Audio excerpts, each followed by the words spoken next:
আমরা ওলামায়ে কেরাম এই সমাজের মধ্যে কিছু মানুষের কাছে অবহেলিত, সকলের কাছে না। একটা সম্প্রদায় মানুষ আছে ইসলাম বিদ্বেষী, যারা ইসলামকে পছন্দ করে না, নাস্তিকতাবাদীর উপরে আছে, কোরআন হাদিস যারা বুঝেও না মানেও না। এই একটা সম্প্রদায়, তারা ওলামায়ে কেরামকে বাঁকা চোখে দেখে, ওলামায়ে কেরামকে তারা চক্ষুশূল মনে করে। তাদের সাথে কিছু মানুষ যারা চলতে চলতে তারাও কিছু কিছু করে তাদের মতো সুর গায়। তো আমাদের বোঝা দরকার, আমাদের স্রষ্টা, আমাদের খালেক, এই জমিনের মালিককে।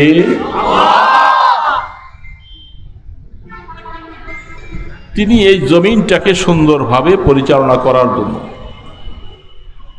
যুগে যুগে আদম আলাইহিস সালাম থেকে নিয়ে আমাদের নবী মুহাম্মদুর রাসূলুল্লাহ সাল্লাল্লাহু আলাইহি ওয়াসাল্লাম পর্যন্ত অগণিত অসংখ্য নবী রাসূল প্রেরণ করেছেন। সকল নবীদের উদ্দেশ্য একটা, মানুষকে ঈমানের দাওয়াত দেওয়া, মানুষকে আল্লাহ পাকের পরিচয় ঘটানো, মানুষ যেন আখিরাতমুখী হয়। সমস্ত নবী রাসূলের একটাই উদ্দেশ্য, একটাই টার্গেট। সেই দাওয়াতের মাঝখানে আস্তে আস্তে আস্তে আস্তে আমাদের রাসূল সাল্লাল্লাহু আলাইহি ওয়াসাল্লাম পর্যন্ত এইভাবে দাওয়াত দিয়ে আসছে। আল্লাহ পাক মানুষকে আল্লাহর পথ দেখাবার জন্য, আখিরাতের পথে যাওয়ার জন্য। আর এটা আমরা সকলেই বিশ্বাস করি যে আমাদের এই পৃথিবীতে থাকার জন্য আসি নাই। আমরা সকলকেই একবার, যারা বুঝে, যারা মানে তারা, এবং যারা না বুঝে তারাও, সকলের একটা কথার মধ্যে একমত যে সকলে আসলে এই পৃথিবীতে থাকা যাবে। আপনারা কি বলেন? এই পৃথিবীতে কি আমরা থাকতে আসছি? যাওয়া লাগবে, সবাইকে যাওয়া লাগবে। যারা কোরআন মানে না তারাও, যারা নাস্তিক তারা, সবাইকে যাওয়া লাগবে। এখানে আইসা দ্বিমত নেই। যদি মৃত্যুটাকে কেউ ঠেকাতে পারত, তাহলে পৃথিবীর বড় বড় শক্তিধর তারা অর্থের বিনিময়ে হোক, যে কোনো মূল্যে তারা মৃত্যুকে ঠেকাই দেবে। তো এটা ঠেকানো সম্ভব। তো তারা বুঝে আসলো, তারা মুসলমানদের মতো বুঝে না। মুসলমান বুঝে যে বাস্তব পৃথিবীতে থাকা যাবে না, এই জন্য মুসলমান ঈমান আনছে, আর তারা ঈমান আনে না। তো আল্লাহ রাব্বুল আলামিন তিনি এই জমিনটাকে আল্লাহ পাকের পরিচয় দেওয়ার জন্য, আল্লাহর সাথে বান্দার সম্পর্ক গড়াবার জন্য, মানুষ যেন দুনিয়াটাকে ভুলে আখিরাতের দিকে যেন মানুষ যেতে পারে, দুনিয়াকে যেন সে নিজের প্রাধান্য দেওয়া না হয়, এই জন্য আল্লাহ পাক নবীর পাশাপাশি কোরআন নাযিল করেছেন। কি নাযিল করছেন ভাই? অল্প সময় কথা তো একটু খেয়াল করে শুনলে ভালো হবে। মানুষকে ওই রাস্তা দেখাবার জন্য আল্লাহ কোরআনুল কারীম নাযিল করেছেন। কোরআনই একমাত্র গ্রন্থ যেটা মানুষকে সঠিক রাস্তা দেখায়। সেই কোরআনের মাধ্যমে আল্লাহ পাক এই জমিনের মধ্যে আমাদের নবী হযরত মুহাম্মদ রাসূলুল্লাহ সাল্লাল্লাহু আলাইহি সাল্লাম তিনি চলে যাওয়ার আগে এই দ্বীনের পুরা জিম্মাদারি, দায়িত্বটা তিনি কাহারো না কাহারো কাছে রেখে গেছেন। আপনারা বলেন, রাখছেন কি রাখেন নাই? এই দ্বীন ইসলামটা তো একটা খেলনার পাত্র নয় যে এখানে কারো কাছে জিম্মাদারি ছাড়া আপনি স্বাভাবিকভাবে একটা রাষ্ট্রপ্রধান তিনি সফরে কোথাও গেলে তার প্রতিনিধিত্ব করার মতো লোক রেখে যায়, রাখে কি রাখে না? এত বড় দ্বীনের জিম্মাদারি আল্লাহ পাক যার হাতে দিয়েছিলেন, তো তিনি দুনিয়ার থেকে চলে যাবেন, এই দ্বীনের জিম্মাদারি তিনি কারো কাছে রেখে যাবেন না, এটা খেলনার মতো পুতুলের মতো রেখে যাবেন, এটা কি হতে পারে?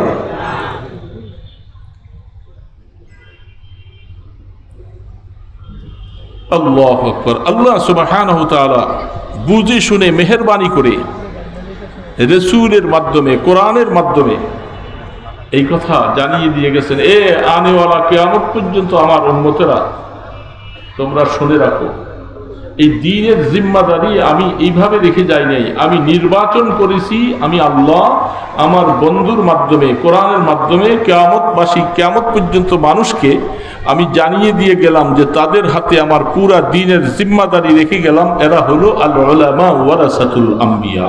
বলে সুবহানাল্লাহ। উলামা হযরতদের হাতে এই দ্বীনের জিম্মাদারিটা রেখে গেছেন। আপনারা কি বিশ্বাস করেন? আপনারা বিশ্বাস না করলে তো কিছু করার নেই। আপনারা বলতে আমি শুধু আপনাদেরই কয়েকজনকে বলি নাই, আপনারা বলতে আমাদের সারা পৃথিবীর সমস্ত মানুষকে আমি বলছি যে এই দ্বীনের জিম্মাদারি আল্লাহ বুঝে শুনে উলামায়ে কেরামদের হাতে অর্পণ করে গেছে। কোরআন বলতেছে, ইন্নামা ইয়াখশাল্লাহ মিন ইবাদিহিল উলামা। আল্লাহ সুবহানাহু ওয়া তাআলা বলেন, হে জগতের মানুষেরা ভালো করে শুনে নাও, কেউ 10 তলার মালিক, কেউ 20 তলার মালিক, কেউ 24 তলার 100 তলার মালিক, কেউ অনেকটা গাড়ির মালিক, অনেক বাড়ির মালিক, কেউ দেশ চালাও, কেউ রাষ্ট্র চালাও, বিভিন্নভাবে তোমরা জিম্মাদারি আদায় করো, কিন্তু আমি সমাজের মধ্যে আমার দ্বীনের জিম্মাদারিটা তোমাদের কারো হাতে দিয়ে যাই নাই। আমি দ্বীনের জিম্মাদারি রেখে গেছি উলামা হযরতদের কাছে। এটা কার কথা বলেন? কার কথা? আল্লাহ পাকের কথা। অনেকে বুঝেন না, এদিকে জবাব দিতে পারেন কথাটা কার। তো আল্লাহ পাকের কথা সত্য না আমাদের কথা সত্য? আল্লাহ পাক তিনি এই জিম্মাদারিটা, কারণ দ্বীন একটা চারটিখানি ব্যাপার না। দ্বীন যদি কারো বুঝে আসে, সে আলহামদুলিল্লাহ সোজা জান্নাতে চলে যাবে। আর যার কাছে দ্বীন বুঝে আসলো না, সে পথ হারা হয়ে যাবে, আল্লাহ না করুক সে জাহান্নামের পথে চলে যেতে হবে। তাহলে দ্বীন অনেক জটিল একটা ব্যাপার, কঠিন একটা ব্যাপার। আর এটার জিম্মাদারি আল্লাহ পাক দিয়েছেন উলামায়ে কেরাম, যাদেরকে ওহীর ইলম দিয়েছেন। ওহী যেটা আসমান থেকে আসছে। অন্যদিকে তাকাইবেন যে তিনি আপনার কথা বুঝবেন না, আপনি ওইদিকে তো বয়ান করেন না, বয়ান তো এদিক থেকে হচ্ছে, এইদিকে তাকালে ভালো হবে। দিলের কানে কথা শুনতে হবে, বুঝে আসলে সহজ, বুঝে না আসলে কঠিন। সারা পৃথিবীর মধ্যে এত মানুষ, মুসলমানের সংখ্যা হলো 150 থেকে 200 কোটি, আর বাকি 850 750 কোটির মানুষের মধ্যে 550 কোটি যারা আল্লাহকে মানে না। বলেন, তারা আল্লাহকে ঠিক করলো না ঠিক করলো? এই যারা আল্লাহকে মানলো না, তারা কতটুকু ক্ষতির মধ্যে আছে বলা যাবে? ক্ষতিটা وجوه يومئذ مسفرة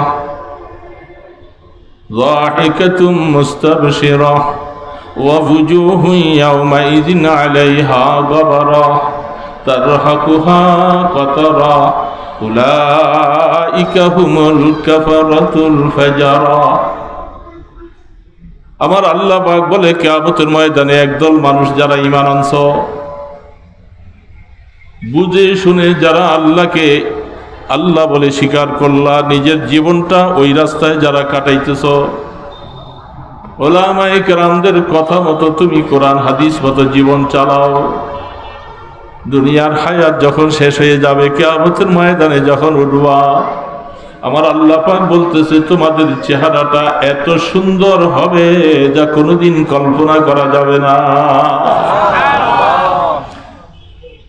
তোমাদের একটা হাস্যাস বাস্যাস একটা চেহারা হবে, সুসংবাদ দেওয়া হবে তোমাদের। এ যারা কষ্ট করে ঈমান আনছো, কাফেরদের দিকে তাকাও নাই, বড় বড় অট্টালিকা দালান কোঠাওয়ালাদের দিকে তাকাও নাই, তোমরা কোরআনের কথা শুনে তোমাদের জীবনটা ওই পথে চালাইছো যে আমি আখিরাতে যাব। আল্লাহ পাকের কাছে আমাকে হিসাব দিতে হবে।